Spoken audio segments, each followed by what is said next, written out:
ព័ត៌មានទី1បាទព័ត៌មានទី1នេះគឺខ្ញុំសង្ខេបជូនដោយព័ត៌មានច្រើនបញ្ចូលក្នុងហ្នឹងជាដំណាក់តែម្ដងគឺចំណុចទី1នៃព័ត៌មានទី1នេះគឺលោកប្រធានាធិបតី Donald Trump ដោយដែលប្រិមិត្តឃើញនៅក្នុងរូបនេះហើយគឺលោកបានបដិញ្ញាថាមិនឲ្យមានមីនទេនៅក្នុងច្រកសមុទ្រ Hormuz នៅក្នុងច្រកសមុទ្រ Hormuz ដោយលោកបានចេញបញ្ជាថាឲ្យកងទ័ពជើងទឹកសហរដ្ឋអាមេរិកបាញ់សម្លាប់ទូកណាមួយក៏ដោយទូក៏ដោយធំក៏ដោយដែលកំពុងដាក់មីននៅក្នុងដែនទឹកនៃច្រកសមុទ្រ Hormuz ហើយការវាយប្រហារនេះលោកថាមិនត្រូវស្ទាក់ស្ទើរនោះឡើយគឺបាញ់តែម្ដងលោកថា shoot to kill តែម្ដងគឺបាញ់ឲ្យស្លាប់តែម្ដងបាទ shoot បាញ់សម្លាប់តែម្ដងបាទនេះគឺជាការបដិញ្ញាចិត្តរបស់លោកត្រាំហើយទន្ទឹមនឹងនោះគឺលោកប្រធានាធិបតីបានប្រកាសថាកងទ័ពសហរដ្ឋអាមេរិកឥឡូវនេះគឺគ្រប់គ្រងច្រកសមុទ្រ Hormuz ទាំងស្រុងហើយបាទដែលអ៊ីរ៉ង់គាត់ថាគាត់គ្រប់គ្រងប៉ុន្តែលោកប្រធានាធិបតីថាអាមេរិកគឺគ្រប់គ្រងច្រកសមុទ្រ Hormuz ទាំងស្រុងហើយពីព្រោះអីថ្នាក់ដឹកនាំរបស់អ៊ីរ៉ង់នៅពេលបច្ចុប្បន្ននេះគឺនៅមិនទាន់ឯកភាពគ្នានៅរញ៉េរញ៉ៃនៅឡើយដូច្នេះមិនទាន់បានជំហររួមពីព្រោះពួកគេរវល់តែប្រយុទ្ធគ្នាផ្ទៃក្នុងគាត់ប្រាប់ពាក្យ infighting បាទការប្រយុទ្ធគ្នានៅផ្ទៃក្នុងនៅឡើយហើយថាមិនទាន់ច្បាស់ថាតើអ្នកណាជាអ្នកទទួលខុសត្រូវនៅក្នុងការសម្រេចកិច្ចការធំរបស់ប្រទេសនោះឡើយបាទប៉ុន្តែបើតាមសារព័ត៌មានបានបញ្ជាក់ថាការអះអាងរបស់លោកប្រធានាធិបតីថាគ្រប់គ្រងច្រក Hormuz ទាំងស្រុងនេះហាក់ដូចជានៅធ្វើឲ្យគេងឿងឆ្ងល់នៅឡើយទេដោយសារអីដោយសារតែអ៊ីរ៉ង់ក៏បានប្រើកងកម្លាំងរបស់ខ្លួនចាប់យកនាវាចំនួន2គ្រឿងកាលពីម្សិលមិញគឺឥឡូវថ្ងៃនេះគឺអ៊ីរ៉ង់ថែមទាំងបញ្ចេញរូបវីដេអូកងកម្លាំងដូរបស់អ៊ីរ៉ង់ឡើងចាប់កប៉ាល់នោះបាទដើម្បីឲ្យមហាជនគេបានដឹងផងដែរបាទដែលជាការព្រមានមួយបាទថាតើរឿងនេះអ្នកណាជាអ្នកម្ចាស់ច្រក Hormuz ពិតប្រាកដឥឡូវនេះគឺការអះអាងទាមទារបន្តគ្នាបើទោះបីជាយ៉ាងនេះក៏ដោយគឺស្ថានភាពហាក់ដូចជាមិនច្បាស់នៅឡើយទេនៅហាក់ដូចជាសពិលពីព្រោះអីខាងសហរដ្ឋអាមេរិកបានថ្លែងប្រាប់ទៅខាងសភារបស់សហរដ្ឋអាមេរិកថាការដោះមីននៅច្រក Hormuz នេះគឺទៅចំណាយពេលរហូតដល់6ខែឯណោះដើម្បីបោះសម្អាតច្រកមីននេះបានអញ្ចឹងដូច្នេះវាជារឿងមួយស្មុគស្មាញផងដែរបាទដែលធ្វើឲ្យមានការលំបាកបន្ថែមទៀតពីព្រោះអីបាទអ៊ីរ៉ង់គាត់បានដាក់មីនបាទនៅក្នុងកន្លែងនោះហើយមិនដឹងជានៅច្រកមីននៅកន្លែងណាខ្លះហើយសហរដ្ឋអាមេរិកឥឡូវនេះគឺអាចនឹងទៅដោះមីនបានក៏ប៉ុន្តែមិនទាន់មានលទ្ធភាពដើម្បីធ្វើឲ្យកប៉ាល់ដឹកទំនិញដែលមកពីប្រទេសសម្ព័ន្ធប៉ុណ្ណឹងបើកឆ្លងកាត់ច្រក Hormuz នោះបានឡើយទេហើយជាលទ្ធផលគឺនៅថ្ងៃនេះគឺតម្លៃប្រេងរបស់ទីផ្សារពិភពលោកគឺមានប្រហែលជា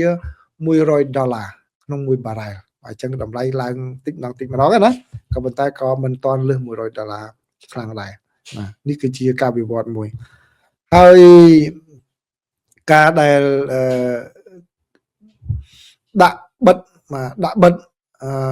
ច្រកទាំងពីរគឺអ៊ីរ៉ង់ក៏បិទសហរដ្ឋអាមេរិកក៏បិទនេះបាទគឺជារឿងមួយដែលក្រុម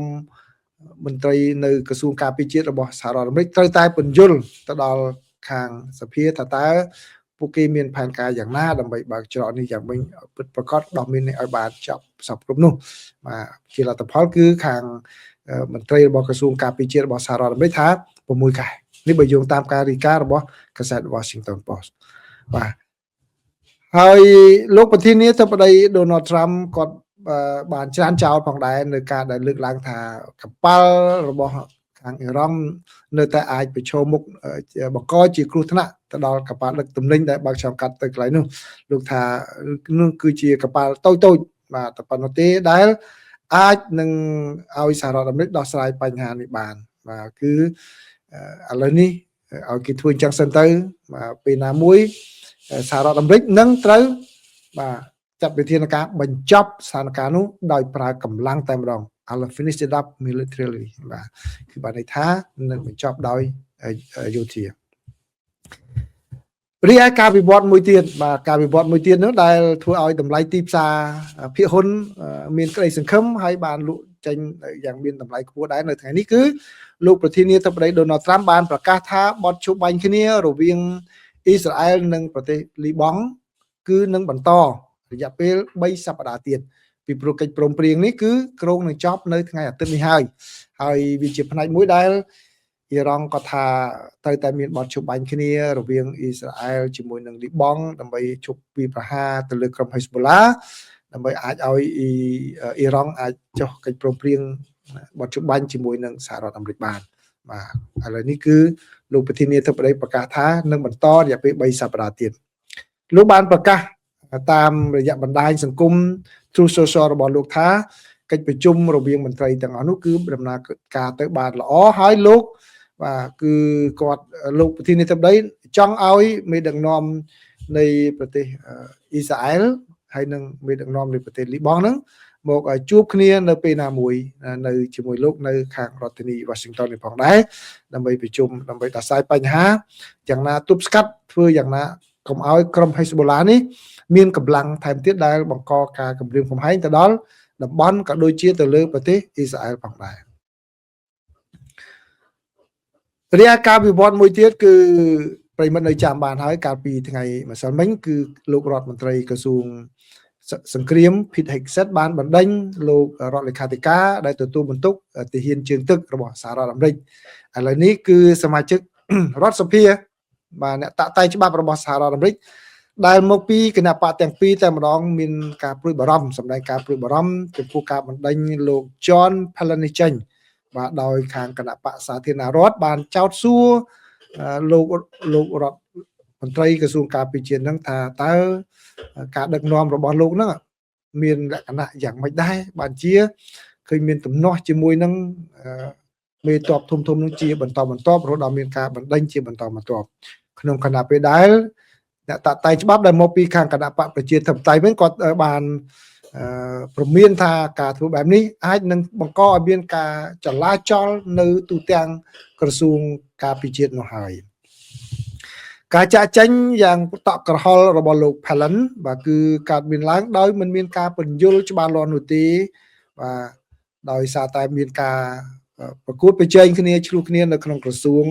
ហើយក៏ដូចជាការមួយដែលរុះរើតំណែងអ្នកដែលកាន់កិច្ចការសំខាន់មួយចំនួនក្នុងខណៈពេលដែលសហរដ្ឋអាមេរិកកំពុងតែប្រយុទ្ធគ្នាជាមួយនឹងប្រទេសអ៊ីរ៉ង់បាទដូច្នេះអ្នកតាក់តែងច្បាប់ទាំងអស់ទាំងមកពីគណៈបកទាំងពីរនៅរដ្ឋសភានៅព្រឹទ្ធសភារបស់សហរដ្ឋអាមេរិកកំពុងតែប្រញាប់ប្រញាល់ចង់ដឹងឲ្យបានច្បាស់ថាតើរឿងនេះដំណើរការយ៉ាងម៉េចផងដែរចង់បានចម្លើយថាតើថ្នាក់ដឹកនាំនៃកងកម្លាំងជើងទឹករបស់សហរដ្ឋអាមេរិកនឹងទៅដំណើរការទៅដល់កន្លែងណាបាទអញ្ចឹងប្រិមិត្តដឹងហើយគឺអាមេរិកកម្លាំងដែលខ្លាំងគឺការពិតទៅជើងទឹកណាបាទកម្លាំងជើងទឹកនឹងខ្លាំងបាទខ្លាំងណាស់បាទឃើញគាត់ថាចល័តតបឃើញជើងគោកអត់តាន់ទៅប៉ុន្តែជើងទឹកទៅអស់ហើយបាទពីព្រោះជើងទឹកអ្នកខ្លះអត់ដឹង Navy ខ្ញុំបើបងចោតតិចណាបាទបងចោតតិចចុះពាក្យ Navy ទាហានជើងទឹករបស់សហរដ្ឋអាមេរិកហ្នឹងគឺដូចក្រសួងមួយរបស់ក្រសួងការពារជាតិអញ្ចឹងបានន័យថាម៉េចនៅក្នុងហ្នឹងកម្លាំងសម្រាប់ឡើងគោកវាយឡើងគោកហ្នឹងក៏មានដែរបាទនាវាសម្រាប់ប្រយុទ្ធនៅក្នុងទឹកហ្នឹងក៏មានយន្តហោះចម្បាំងនៅលើហ្នឹងក៏ក្រោមបញ្ជារបស់ទាហានជើងទឹកដែរចុះយន្តហោះនៅជីនៅលើនាវាហ្នឹងបាទហ្នឹងនៅក្រោមទាហានជើងទឹកទេមិនមែននៅក្រោមកងអាកាសមានផ្សេងទៀតមានទាហានមានកងរបស់គេមួយទៀតប៉ុន្តែនៅក្នុង Navy ក៏មានកងអាកាសនៅក្នុង Navy ហ្នឹងដែរបាទចឹងរចនាសម្ព័ន្ធរបស់សហរដ្ឋអាមេរិកនេះគឺវាមានលក្ខណៈស្មុគស្មាញបន្តិចប្រិមិត្តខ្លះតែជាតិចទាហានហ្នឹងមកលើកងអាកាសមែនទេទាហានមួយចំនួនដែលបើកកប៉ាល់ហោះនៅក្រោម Navy ហ្នឹងគឺនៅលើកប៉ាល់ដឹកយន្តហោះហ្នឹងគឺពួកក្រោម Navy ទេបាទមានរបស់គេអញ្ចឹងប្រយុទ្ធបាទអញ្ចឹងធំ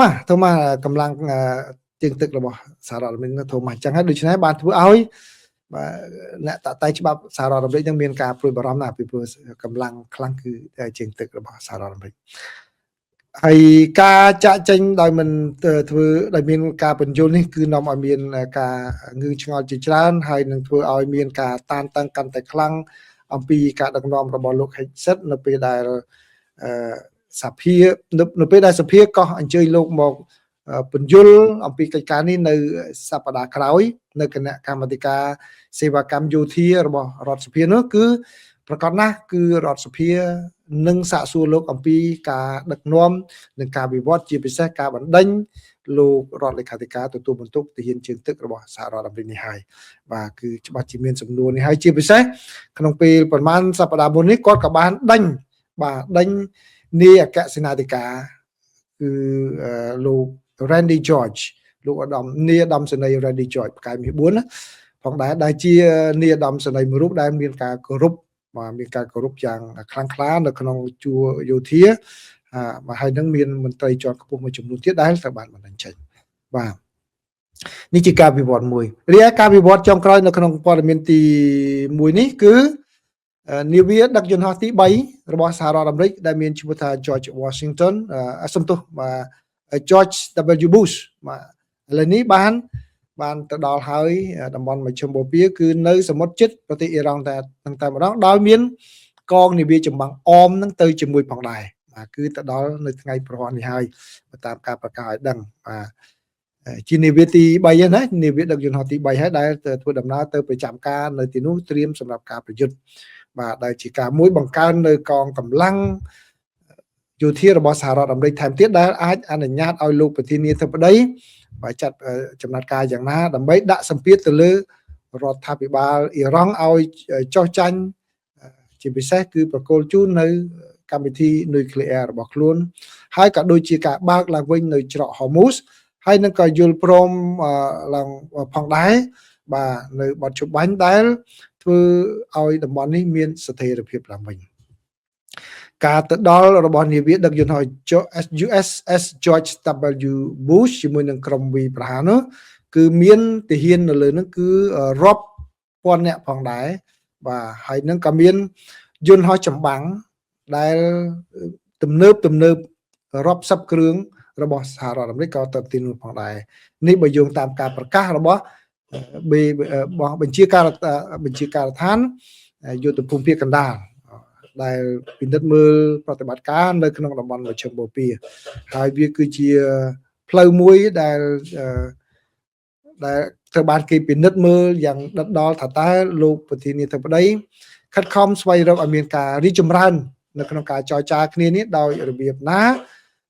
ក្នុងគណៈពេលដែលកិច្ចចរចាសន្តិភាពឥឡូវនេះគឺផ្អាកទៅហើយបាទដោយមិនទាន់មានចំណុចឯកភាពគ្នារវាងទីក្រុងតេហរ៉ង់ជាមួយនឹងទីក្រុង Washington នោះទេ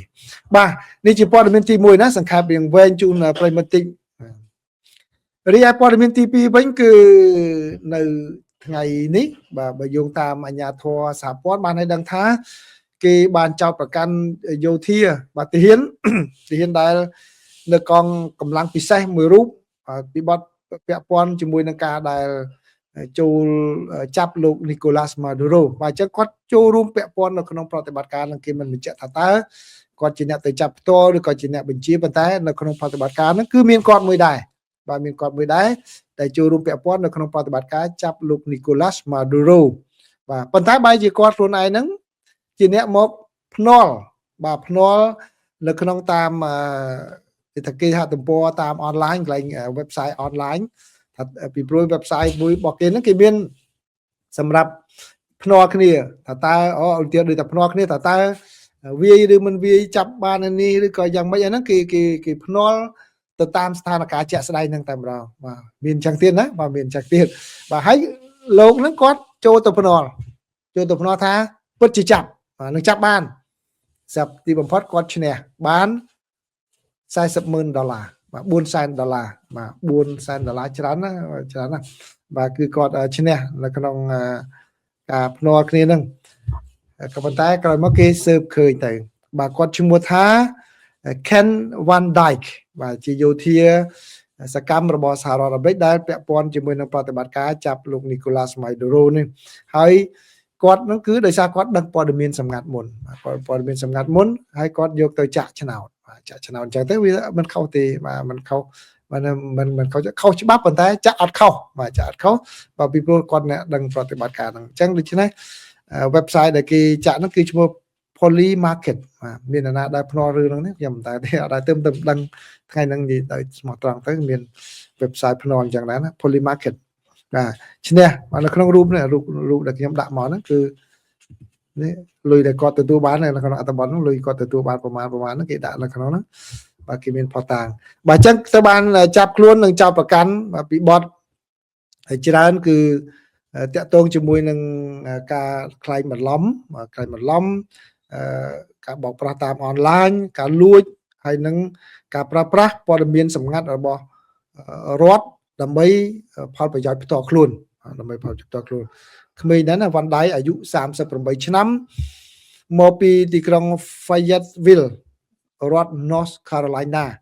បងប្អូនកម្ពុជាយើងនៅ North Carolina ស្គាល់គាត់ទេគាត់ឈ្មោះ Van Dyke ណា Van Dyke ឈ្មោះពេញគាត់ឈ្មោះKen Van Dyke អាយុ38ឆ្នាំមកពីទីក្រុង Fayetteville រដ្ឋ North Carolina ចឹងគាត់ប្រឈមមុខនឹងការចោទប្រកាន់នេះក៏ប៉ុន្តែគេមិនទាន់ដឹងថាតើគាត់រកមេធាវីបានដើម្បីការពារខ្លួនហើយឬនៅនោះទេនេះជាព័ត៌មានទី2ព័ត៌មានទី3បាទគឺកម្ពុជាតែងតែលើកឡើងអំពីសកម្មភាពរំលោភរបស់ថៃចូលមកក្នុងប្រទេសកម្ពុជានិងការនៅបន្តកាន់កាប់ដោយខុសច្បាប់កាលពីថ្ងៃម្សិលមិញគឺមន្ត្រីរបស់កម្ពុជាបានលើកឡើងអំពីវត្តមានរបស់ថៃនៅលើទីយោធាថៃនៅលើទឹកដីរបស់កម្ពុជាហើយទៅបានខាងឯករដ្ឋទូតរបស់ឯករាជ្យទូតរបស់ថៃនឹងឆ្លើយតបមកវិញផងដែរអញ្ចឹងខ្ញុំបានថតព័ត៌មាននេះហើយដូច្នេះខ្ញុំសូមចាក់ជូនប្រិយមិត្តទាំងអស់គ្នាណាបាទសូមជម្រាបសួរប្រិយមិត្តទាំងអស់នេះគឺជាអត្ថបទ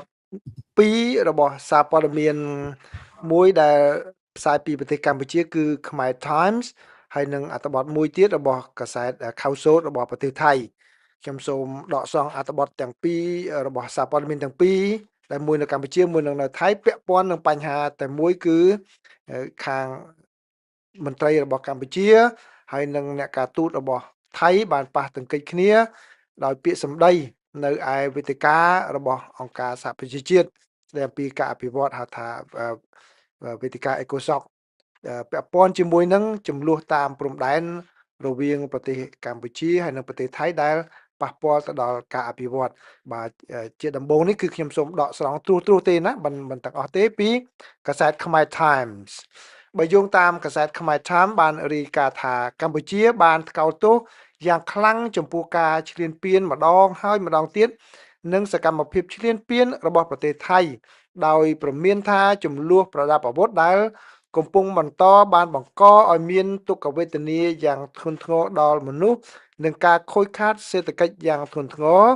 ដែលធ្វើឲ្យប៉ះពាល់ដល់កិច្ចខិតខំប្រឹងប្រែងអភិវឌ្ឍរបស់ប្រទេសកម្ពុជានេះជាសេចក្តីថ្លែងការណ៍មួយរបស់មន្ត្រីកម្ពុជាដែលបានធ្វើឡើងនៅឯវេទិការបស់អង្គការសហប្រជាជាតិនៅទីក្រុងញូវយ៉កមន្ត្រីរូបនោះគឺលោកជូអេងលោកជាអគ្គលេខាធិការរងនៃក្រុមប្រឹក្សាអភិវឌ្ឍកម្ពុជាដែលលោកបានមានប្រសាសន៍ថាចំនួននេះបានបណ្ដាលឲ្យមានមនុស្សស្លាប់ជាង100នាក់នៅក្នុងប្រទេសកម្ពុជានិងការផ្លាស់ប្ដូរទីលំនៅរបស់ជនស៊ីវិលជាង65,000នាក់លោកជូហេងបានបន្ថែមថាជនភៀសសឹកជាច្រើនប្រឈមមុខនឹងការខាតបង់លំនៅឋានការទទួលបានសេវាកម្មជាមូលដ្ឋានមានកម្រិតនិងការព្រួយបារម្ភអំពីសុវត្ថិភាពខណៈដែលសាលារៀនចំនួន48ហើយនិងមជ្ឈមណ្ឌលសុខភាពចំនួន22នៅតែបិទទ្វារនៅទូទាំងខេត្តដែលរងផលប៉ះពាល់លោកជូហេងបានពិពណ៌នាអំពីស្ថានភាពនេះថាជាបញ្ហាប្រឈមដ៏ស្រួចស្រាលនិងកាន់តែធ្ងន់ធ្ងរដែលបណ្ដាលមកពីការឈ្លានពានតាមព្រំដែននិងចំនួនប្រដាប់អាវុធជាបន្តបន្ទាប់ដែលផ្ដួចផ្ដើមឡើងដោយប្រទេសថៃចាប់តាំងពីឆ្នាំ2025មកដែលបានធ្វើឲ្យខូចខាតដល់សមត្ថភាពរបស់ប្រទេសកម្ពុជាយ៉ាងធ្ងន់ធ្ងរក្នុងការអនុវត្តការបដិញ្ញាចិត្តអភិវឌ្ឍប្រទេសរបស់ខ្លួនសេចក្តីថ្លែងការណ៍នេះក៏បានគូបញ្ជាក់ពីផលប៉ះពាល់សេដ្ឋកិច្ចកាន់តែទូលំទូលាយផងដែរដោយកត់សម្គាល់ថាការបិទព្រំដែននិងការរំខានដល់ពាណិជ្ជកម្មនិងទេសចរបានធ្វើឲ្យការងើបឡើងវិញរបស់ប្រទេសកម្ពុជាយឺតយ៉ាវជាមួយនឹងការធ្លាក់ចុះនៃប្រាក់ចំណូលខណៈដែលពាណិជ្ជកម្មឆ្លងកាត់ព្រំដែនជាប់គាំង និងចំនួនអ្នកមកទស្សនាប្រទេសកម្ពុជានោះបានធ្លាក់ចុះលោកបានមានប្រសាសន៍បន្ថែមថាចំនួននេះបានបង្ខំឲ្យរដ្ឋាភិបាលកម្ពុជាបង្វែរធនធានសាធារណៈដែលមានកម្រិតនឹងឆ្ពោះទៅរកការឆ្លើយតបមនុស្សធម៌វិញដោយការកសាងឡើងវិញនៅហេដ្ឋារចនាសម្ព័ន្ធនិងការការពារជាតិជាជាងការវិនិយោគលើវិស័យសុខាភិបាលការអប់រំនិងការការពារសង្គមក្រោមគោលដៅអភិវឌ្ឍប្រកបដោយចីរភាពរបស់អង្គការសហប្រជាជាតិលោកជូហេងបានកត់សម្គាល់ថាប្រទេសកម្ពុជាបានបន្តដំណោះស្រាយដោយសន្តិវិធីស្របតាមរដ្ឋធម្មនុញ្ញស្របតាមធម្មនុញ្ញរបស់អង្គការសហប្រជាជាតិនិងច្បាប់អន្តរជាតិដោយលោកបន្ថែមថាបទជបាញ់បានចូលជាធរមានចាប់តាំងពីថ្ងៃទី27ខែធ្នូឆ្នាំ2025ទោះបីជាឧបទ្ទវហេតុកើតឡើងម្ដងម្កាលក៏ដោយនេះគឺជាអ្វីដែលខាងសារព័ត៌មានខ្មែរ Times បានរាយការណ៍ហើយខ្ញុំសូមដកស្រង់តែប៉ុណ្ណេះខ្មែរ Times គាត់រាយការណ៍វិញណាប៉ុន្តែខ្ញុំសូមជូនតែប៉ុណ្ណេះដោយឡែកប្រទេសថៃវិញបាទគឺតាមរយៈកាសែតខៅសូតដែលចេញផ្សាយនៅថ្ងៃទី23ខែមេសានោះក៏បានបញ្ជាក់ផងដែរថាថៃបានប្រាប់ទៅដល់វេទិកាអភិវឌ្ឍអង្គការសហប្រជាជាតិថាការវាយប្រហារឆ្លងព្រំដែនពីប្រទេសកម្ពុជាក្នុងឆ្នាំ2025បានបណ្ដាលឲ្យមានជនស៊ីវិលស្លាប់ចំនួន19នាក់របួស51នាក់និងបង្ខំឲ្យប្រជាជនជាង40ម៉ឺននាក់រត់គេចចេញពីលំនៅឋានរបស់ពួកគេសេចក្តីថ្លែងការណ៍របស់ខាងទូតថៃនេះគឺត្រូវបានថ្លែងកាលពីថ្ងៃទី22ខែមេសាឆ្នាំ2026ក្នុងអំឡុងពេលវេទិកាស្ដីអំពីការអភិវឌ្ឍសង្គមគិច្ចហៅថា ECOSOC នឹងស្ដីអំពីហេរញ្ញប្បទានសម្រាប់ការអភិវឌ្ឍដែលប្រទេសថៃបានសារព័ត៌មានចាត់ទុកថាថៃបានអនុវត្តសិទ្ធិឆ្លើយតបរបស់ខ្លួនបន្ទាប់ពីសន្ទរកថារបស់គណៈប្រតិភូរបស់កម្ពុជាបើយោងតាមសេចក្តីថ្លែងការណ៍នោះគឺដែលបានបង្ហោះដោយស្ថានបេសកកម្មអចិន្ត្រៃយ៍របស់ប្រទេសថៃប្រចាំអង្គការសហប្រជាជាតិគឺឯកអគ្គរដ្ឋទូតនិងជាតំណាងអចិន្ត្រៃយ៍របស់ថៃគឺលោកឈើតឆៃឆៃវ៉ាតបានថ្លែងថាប្រទេសថៃបានគ្រប់គ្រងជាប់លាប់ចំពោះការកសាងសន្តិភាពការអភិវឌ្ឍរបស់ប្រទេសកម្ពុជាអស់រយៈពេលជាច្រើនទសវត្សរ៍មកហើយរួមទាំងក្នុងអំឡុងពេលសង្គ្រាមស៊ីវិលនិងតាមរយៈការធ្វើសមាហរណកម្មឡើងវិញក្រោយចំនួនទៅក្នុងតំបន់អាស៊ាននិងសេដ្ឋកិច្ចពិភពលោកបានលើកឡើងពីជំនួយយូរអង្វែងរបស់ប្រទេសថៃចំពោះប្រទេសកម្ពុជារួមទាំងការទទួលយកជនភៀសខ្លួនមួយចំនួនធំក្នុងអំឡុងពេលនៃចំនួនក្នុងទសវត្សរ៍ឆ្នាំ1970និង80ក៏ដូចជាការផ្តល់ជំនួយអភិវឌ្ឍជំនួយបច្ចេកទេសនិងអាហារូបករណ៍ជាង$17លានសហរដ្ឋអាមេរិកចាប់តាំងពីជំងឺរាតត្បាត COVID-19 មកបាទដូច្នេះថៃសម្រាប់វងចောက်ដូច្នេះថៃគាត់និយាយឡើងវិញនៅអ្វីដែលគាត់ធ្លាប់បាននិយាយក្នុងពេលកន្លងមកថាគាត់មានគុណទៅលើប្រទេសកម្ពុជាណាបាទសារព័ត៌មានខៅសូតបានបន្ថែមថាទោះជាយ៉ាងណាក៏ដោយលោកបាននិយាយថាការវិវត្តថ្មីបានធ្វើឲ្យទំនាក់ទំនងទ្វេភាគីកាន់តែតានតឹងលោកឯកអគ្គរដ្ឋទូតឈើតឆៃបាននិយាយថាប្រទេសកម្ពុជាបានធ្វើការវាយប្រហារដោយអាវុធដោយគ្មានការបង្កហេតុនិងមិនរើសអើងទៅលើទឹកដីថៃកាលពីខែកក្កដានិងខែធ្នូឆ្នាំ2025ដែលបណ្ដាលឲ្យមានអ្នកស្លាប់និងរបួសលើជនស៊ីវិលនិងការផ្លាស់ទីលំនៅទ្រង់ទ្រាយធំបាទដូច្នេះគឺបើតាមសេចក្តីរាយការណ៍របស់កាសែតខៅសូនេះគឺទូតថៃក៏ចោទថាគឺកម្ពុជាជាអ្នកបង្ករឿងមុនទៅវាគាត់មុនដោយគាត់មិនបានមកអុចអាលអីទេបាទនេះជាសេចក្តីរាយការណ៍ដោយដកសងទូតនឹងបាទខ្ញុំសូមបើកវងកញ្ចក់និយាយបន្តិចគឺបាទបើសិនជាខ្ញុំសង្កេតមើលក្នុងពេលកន្លងមកមិនថាកាន់ជើងកម្ពុជាអីទេគឺលឺសូតាមេតបថៃបាទតាំងពីជំនាន់លោកផាត់ឃ្លាំងផាត់អីមកគឺមួយម៉ាត់ណាក៏និយាយពីរឿងវាយកម្ពុជាមួយម៉ាត់ណាក៏ត្រៀមកម្លាំងវាយសូម្បីតែឥឡូវនេះក៏ថៃនៅតែនិយាយប្រើពាក្យថាវាយកម្ពុជាក៏ប៉ុន្តែទូតគាត់ទៅនិយាយដូចជាគាត់នឹងមិនបាននិយាយមិនបានបង្កហេតុមិនបានអុចអាលអីទេគឺខ្មែរទៅវាយឆ្លងដែនចូលដល់ដីគាត់ក្នុងខណៈពេលដែលកុងតឺន័រយើងឃើញចូលមកក្នុងទឹកដីកម្ពុជាលូកបន្លាចូលមកក្នុងទឹកដីកម្ពុជាបាទនេះគ្រាន់តែបង្ហាញប្រិមិត្តឲ្យដឹងកន្លែងហ្នឹងប្រិមិត្តទាំងអស់គ្នាដឹងបាទទៅហើយប៉ុន្តែខ្ញុំគ្រាន់តែបញ្ជាក់បន្ថែមទៀតថាអ្វីដែលជាការពិតនិងអ្វីដែលទូតថៃទៅនិយាយប្រាប់អន្តរជាតិហ្នឹងគឺវាមិនស៊ីសង្វាក់គ្នានេះទេបាទសូមបាត់វងកញ្ចក់វិញសូមបន្តទៀតបាទកាសែតខៅសូតបានបន្ថែមទៀតថាគឺការវាយប្រហាររបស់កម្ពុជានេះគឺបានឆក់យកជីវិតជនស៊ីវិលចំនួន19នាក់របួស51នាក់ នឹងធ្វើឲ្យប្រជាពលរដ្ឋ40ម៉ឺននាក់ផ្លាស់ទីលំនៅហើយនឹងប៉ះពាល់ទៅដល់មន្ទីរពេទ្យជាង400កន្លែងបាទ400កន្លែងដូចជាច្រើនណាស់ណាហើយដូច្នេះហើយប្រទេសថៃនឹងត្រូវបង្ខំចិត្តធ្វើសកម្មភាពការពារខ្លួនក្រោមមាត្រា51នៃធម្មនុញ្ញរបស់អង្គការសហប្រជាជាតិគឺគាត់ប្រសិទ្ធការពារខ្លួនរបស់គាត់និយាយចឹងលោកក៏បានលើកឡើងពីការព្រួយបារម្ភអំពីការដាក់មីននៅតាមតំបន់ព្រំដែនផងដែរដោយលោកនិយាយថាប្រទេសកម្ពុជាទោះបីជាទទួលបានជំនួយអន្តរជាតិសម្រាប់ការដោះមីនក៏ដោយក៏បានបន្តដាក់មីនថ្មីដែលកំហិតដល់សកម្មភាពសេដ្ឋកិច្ចនិងការអភិវឌ្ឍឆ្លងដែនអាយអគ្គរដ្ឋទូតថៃរូបនេះបានអះអាងបន្ថែមថាប្រទេសកម្ពុជាបានក្លាយជាមជ្ឈមណ្ឌលសម្រាប់ប្រតិបត្តិការឆបោកតាមអ៊ីនធឺណិតដែលបង្កើតសាច់ប្រាក់រាប់ពាន់លានដុល្លារសហរដ្ឋអាមេរិកជារៀងរាល់ឆ្នាំដែលរួមមានការខាតបង់ដល់ដែលរួមចំណែកដល់ការខាតបង់ផ្នែកហិរញ្ញវត្ថុរសកលនិងការជួញដូរមនុស្សទោះបីជាការអះអាងទាំងនេះមិនត្រូវបានផ្ទៀងផ្ទាត់ដោយឯករាជ្យនៅក្នុងសេចក្តីថ្លែងការណ៍ក៏ដោយបាទសូម្បីតែគាត់និយាយអញ្ចឹងទៅគឺកាសែតខៅសូនហ្នឹងគាត់និយាយអញ្ចឹងគាត់ថាទោះបីជាការអះអាងទាំងនេះមិនត្រូវបានផ្ទៀងផ្ទាត់ដោយឯករាជ្យនៅក្នុងសេចក្តីថ្លែងការណ៍ក៏ដោយចឹងបានន័យថាគឺសូម្បីកាសែតខៅសូនហ្នឹងក៏គាត់ថាអ្វីដែលទូតនិយាយហ្នឹងគឺវាលើកមកវាជ្រុលពេកដោយមិនទាន់មានអ្នកណាផ្ទៀងផ្ទាត់បានទេអ្វីដែលគាត់បានលើកឡើងនោះបាទចឹងនេះគឺជាអ្វីដែលខ្ញុំចងក្រងពីកាសែតខ្មែរ Times ហើយនិងកាសែតខៅសូរបស់ថៃដែលការប៉ះសម្ដីគ្នាទៀតបាទសូមអរគុណប្រិយមិត្តទាំងអស់គ្នាបាទនេះគឺជារឿងដែលខ្ញុំបានថតឲ្យមកចែកជូនប្រិយមិត្តទាំងអស់គ្នាអំពីការវិវត្តរវាងផ្លូវការទូតណានៅអង្គការសហប្រជាជាតិដែលខាងភាគីកម្ពុជាបានលើកឡើងអំពីបញ្ហានេះបាទព័ត៌មានបន្ទាប់ទៀតនេះគឺទី4បាទព័ត៌មានទី4នេះគឺប្រិយមិត្តបានដឹងខ្លះៗហើយគឺក្រោមការប្រជុំរបស់ក្រុមប្រឹក្សាសន្តិសុខជាតិរបស់ថៃកាលពីម្សិលមិញដែលដឹកនាំដោយលោកអនុทิនគឺបានសម្រេចថានឹងលុបចោលនៅ MOU អនុសារណៈស្តីពីការយោគយល់ឆ្នាំ2001ដែលនិយាយអំពីការកំណត់ខណ្ឌដែនសីមាព្រំដែនទឹកដើម្បីឲ្យនឹងការអភិវឌ្ឍរួមគ្នារវាងប្រទេសទាំងពីរនៅតំបន់ត្រួតស៊ីគ្នាឥឡូវនេះអនុทิនក៏ថាលុបចោលហើយឥឡូវរងចាំតែខាងគណៈរដ្ឋមន្ត្រីប្រជុំដើម្បីអនុម័តឲ្យរដ្ឋមន្ត្រីក្រសួងការបរទេសរៀបចំឯកសារផ្លូវការដែលឡែកខាងកម្ពុជានៅមិនទាន់មានបដកម្មនៅឡើយទេណាបាទចាឥឡូវខ្ញុំបានថតមុនដែរចឹងខ្ញុំសូមចាក់ជូនប្រិមិត្តដើម្បីបានស្ដាប់ទាំងអស់គ្នាសូមជម្រាបសួរប្រិមិត្តទាំងអស់គ្នានេះគឺជាអត្ថបទរបស់សារព័ត៌មានបាងកកប៉ុស្តិ៍របស់ថៃដែលចេញផ្សាយនៅថ្ងៃប្រហ័សទី23ខែមេសាខ្ញុំសូមបកប្រែក្រៅផ្លូវការជូនប្រិមិត្តដូចតទៅគឺអត្ថបទនេះតាក់ទងជាមួយនឹងក្រុមប្រឹក្សាសន្តិសុខជាតិរបស់ថៃនឹងលុបចោលអនុសារណៈយោគយល់គ្នាឆ្នាំ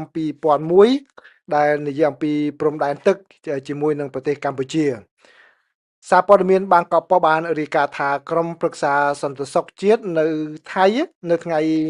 ប្រហ័សទី23ខែមេសាបានសម្រេចចិត្តបញ្ចប់អនុសារណៈយោគយល់គ្នាលេខ44តាមភាសាថៃហើយហៅថាអនុសារណៈឆ្នាំ2001តាមឆ្នាំនៅកម្ពុជាដែលប្រើឆ្នាំសកលនោះស្ដីពីការទាមទារដែនសមុទ្រត្រួតស៊ីគ្នាជាមួយនឹងកម្ពុជាដោយនិយាយថាអនុសារណៈនេះមិនសម្រេចបានលទ្ធផលអ្វីទេ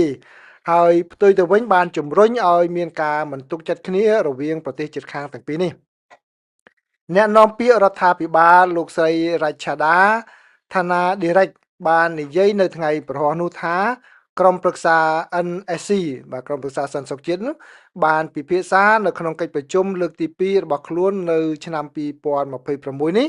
ក្រោមអធិបតីភាពរបស់នាយករដ្ឋមន្ត្រី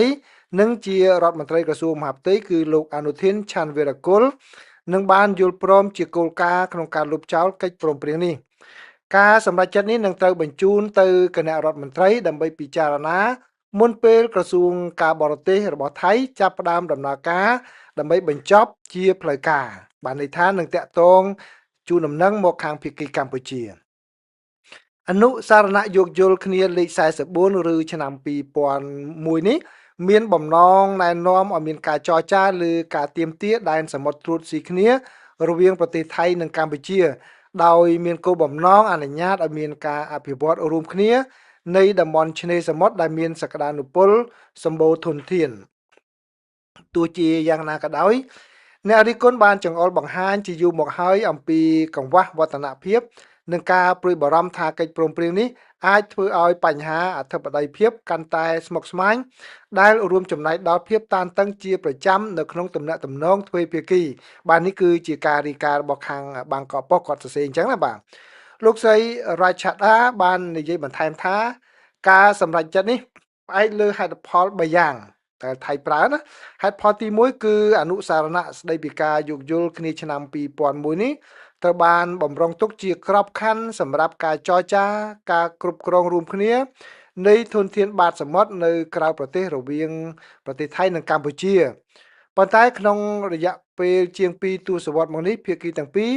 បានជួបគ្នាត្រឹមតែ5ដងប៉ុណ្ណោះមិនបានឈានដល់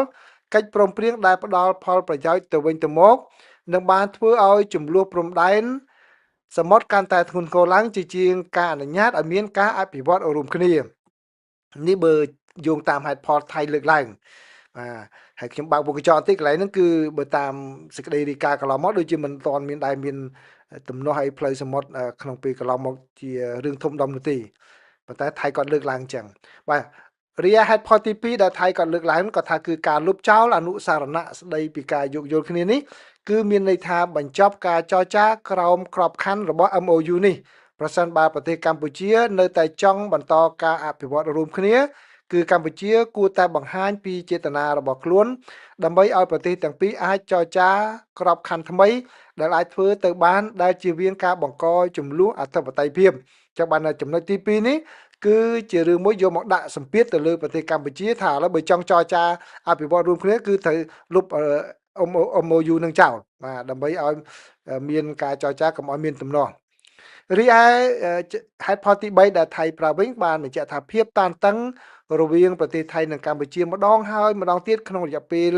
25ឆ្នាំនេះគឺបានរារាំងទៅដល់វឌ្ឍនភាពនៃការអនុវត្ត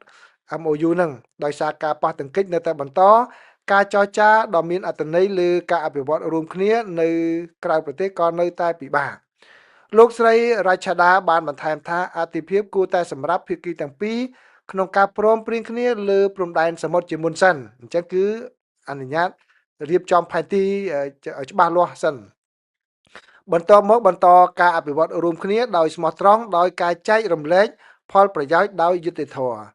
អ្នកនាំពាក្យរដ្ឋាភិបាលរូបនេះបានបន្ថែមថាបន្ទាប់ពីរយៈពេល25ឆ្នាំដោយមានការចរចាត្រឹមតែ5ជុំប៉ុណ្ណោះហើយគ្មានសមត្ថភាពក្នុងការអនុវត្តគោលបំណងវាច្បាស់ណាស់ថាអនុសារណៈនៃការយោគយល់គ្នានេះมันអាចនាំទៅដល់ការសម្រេចគោលដៅបានទេអត្ថិភាពរបស់វាមិនបាននាំមកនូវផលប្រយោជន៍ទេហើយផ្ទុយទៅវិញបានបង្កើតការសង្ស័យនិងចំនួនរវាងប្រទេសទាំងពីរដូច្នេះវាគួរតែត្រូវបានលុបចោលហើយក្របខ័ណ្ឌចរចាថ្មីមួយត្រូវបានដាក់ឲ្យដំណើរការដើម្បីកាត់បន្ថយភាពតានតឹងនិងអនុញ្ញាតឲ្យធនធានត្រូវបានប្រើប្រាស់តាមរបៀបដែលមានផលប្រយោជន៍យ៉ាងពិតប្រាកដសារព័ត៌មានបាងកកប៉ុស្តិ៍បានបន្ថែមថានៅក្នុងសេចក្តីថ្លែងការណ៍គោលនយោបាយមួយទៅកាន់សភានៅថ្ងៃទី9ខែមេសាកន្លងមកនេះលោកអនុทิនបានបញ្ជាក់ជាថ្មីអំពីការបដិញ្ញាចិត្តរបស់ប្រទេសថៃក្នុងការដោះស្រាយបញ្ហាជាមួយប្រទេសកម្ពុជាតាមរយៈមធ្យោបាយសន្តិភាពនិងយន្តការទ្វេភាគីដែលមានស្រាប់ខណៈពេលដែលក៏បានបញ្ជាឲ្យមានការសិក្សាពន្លឿនដើម្បីជំរើសពន្លឿននៅជំរើសដើម្បីលុបចោលអនុសារណៈនៃការយោគយល់គ្នាឆ្នាំ2001ដែលជាវិធីសាស្ត្រដែលក្រុមប្រឹក្សា NSC គឺក្រុមប្រឹក្សាសន្តិសុខជាតិនេះបានគ្រប់គ្រងនៅពេលឥឡូវនេះ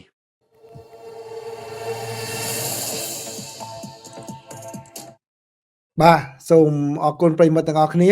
បាទអញ្ចឹងគឺយើងដឹងហេតុផល3ហ្នឹងហើយដែលថៃគាត់ប្រើណាដើម្បីលុបចោលនៅ MOU នៅតើសមស្របឬមិនសមស្របចាំស្ដាប់មើលតើប្រតិកម្មពីខាងប្រទេសកម្ពុជាយ៉ាងម៉េចប្រហែលជានៅថ្ងៃនេះអាចនឹងមានប្រតិកម្មពីប្រទេសកម្ពុជាហើយគឺប្រហែលជាមានការពិភាក្សាគ្នាអ្នកជំនាញអ្នកច្បាប់ឯនោះគឺមកពិនិត្យមើលចំណុចទាំងអស់នេះហើយនឹងមានការឆ្លើយតបយ៉ាងណាចាំមើលបាទដោយខាងថៃហ្នឹងក៏ងាកមកប្រើច្បាប់សមុទ្រ UN Clause វិញហ្នឹងគឺដើម្បីដោះស្រាយបញ្ហាហ្នឹងណាបើតាមការលើកឡើងរបស់គាត់បាទនេះជាព័ត៌មានទី4ហើយព័ត៌មានទី5នេះគឺបាទកូរ៉េចាប់ថ្នាំញៀនចំនួន 657 គីឡូក្រាមពីកម្ពុជានិងថៃគ្រាន់តែឃើញចំណងជើងនេះភ្លាមប្រិមិត្តយល់យ៉ាងណាដែរគឺអង់គ្លេស Korea sees 650 kilograms of illegal drugs from Cambodia Thailand in joint crackdown បាទគឺបានន័យថាប្រតិកម្មរួមគ្នាជាមួយនៅកម្ពុជាថៃនោះគឺចាប់បានគ្រឿងញៀនរហូតដល់ជាង650 គីឡូក្រាមបាទចេញពីកម្ពុជាហើយនិងថៃតើប្រិមិត្តយល់យ៉ាងណាដែរឃើញចំណងជើងនេះហើយបាទគិតសិនហើយចាំខ្ញុំនឹងអានជូនចាំមិនថាពេលខ្លះគ្រាន់តែឃើញចំណងជើងកុំអានប្រតិកម្មអ្នកប្រើបណ្ដាញសង្គមច្រើនណាស់ដែលឃើញចំណងជើងសរសេរតាន់តិចចាប់ផ្ដើមឆ្លើយតបដោយមិនបានមើលអូខេឥឡូវខ្ញុំសូមជូនព័ត៌មាននេះបាទនេះគឺជាសេចក្តីរាយការណ៍របស់ទីភ្នាក់ងារសារព័ត៌មានយន្តហ័ព្ទរបស់កូរ៉េហើយទៅបានសារព័ត៌មានកូរ៉េចុះផ្សាយជាបន្តបន្ទាប់ណាគឺបើតាមសេចក្តីរាយការណ៍របស់ទីភ្នាក់ងារសារព័ត៌មានយន្តហ័ព្ទរបស់កូរ៉េខាងត្បូងបានដឹងថាអាជ្ញាធរកូរ៉េបានរឹបអូសគ្រឿងញៀនខុសច្បាប់ជាង650 គីឡូក្រាមដែលមកពីប្រទេសកម្ពុជានិងថៃនៅតាមព្រំដែនក្នុងត្រីមាសទី1ក្នុងអំឡុងពេលប្រតិបត្តិការរួមគ្នាជាមួយភ្នាក់ងារកយនៃប្រទេសទាំងពីរនេះបើយោងតាមទីភ្នាក់ងារនេះដែលបានឲ្យដឹងកាលពីថ្ងៃប្រហ័សយោងតាមសេវាកយកូរ៉េគ្រឿងញៀនសរុបចំនួន657 គីឡូក្រាម